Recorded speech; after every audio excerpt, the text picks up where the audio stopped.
सोलापूरच्या राजकीय वर्तुळात सध्या एकच नावाची जोरदार चर्चा सुरू आहे आणि ते नाव म्हणजे प्रख्यात गॅस्ट्रोलॉजिस्ट, सामाजिक कार्यकर्ते आणि हजारो रुग्णाच्या मनात विश्वास निर्माण करणारे डॉक्टर सूर्यप्रकाश कोटे। मुरारजी पेठ येथील राधा श्रीनिवास येथे महाराष्ट्राचे महसूल मंत्री श्री चंद्रशेखर बावनकुळे यांनी दिलेल्या सदिच्छा भेटीनंतर आता शहरात एकच चर्चा रंगली आहे। डॉक्टर सूर्यप्रकाश कोटे आता राजकारणात सक्रिय होणार का? या भेटीने केवळ सामाजिक वातावरणच नाही तर राजकीय समीकरणेही ढवळून निघाल्याची चर्चा सुरू झाली आहे। कारण कोठे परिवाराचे राजकीय वजन आधीपासूनच सोलापूरमध्ये मजबूत मानले जाते।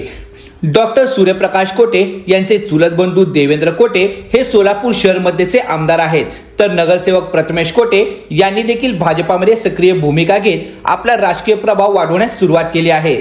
विशेष म्हणजे सोलापूरचे पालकमंत्री जयकुमार गोरे हे देखील आमदार देवेंद्र कोटे यांच्या अत्यंत जवळचे मानले जातात। त्यामुळे कोठे परिवार आणि भाजपामधील वाढती जवळीक आता उघडपणे दिसून येत असल्याची चर्चा राजकीय वर्तुळात सुरू झाली आहे। या सर्व पार्श्वभूमीवर डॉक्टर सूर्यप्रकाश कोटे हेच आता राजकारणात प्रवेश करण्यासाठी उरलेले महत्त्वाचे नाव असल्याचं बोललं जात आहे।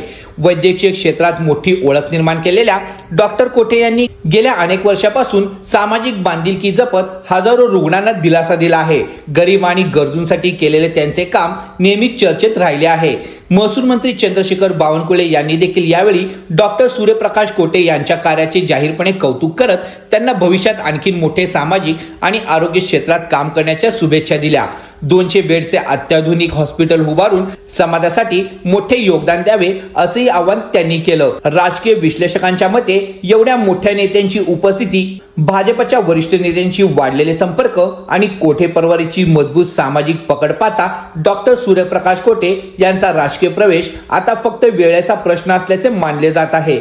सोलापूरच्या राजकारणात शांत, संयमी पण प्रभावी चेहरा म्हणून ओळख असलेले डॉक्टर सूर्यप्रकाश कोटे जर राजकारणात मैदानात उतरले तर शहराच्या राजकीय समीकरणात मोठा बदल पाहावयास मिळू शकतो, अशी जोरदार चर्चा आता शहरभर रंगू लागली आहे।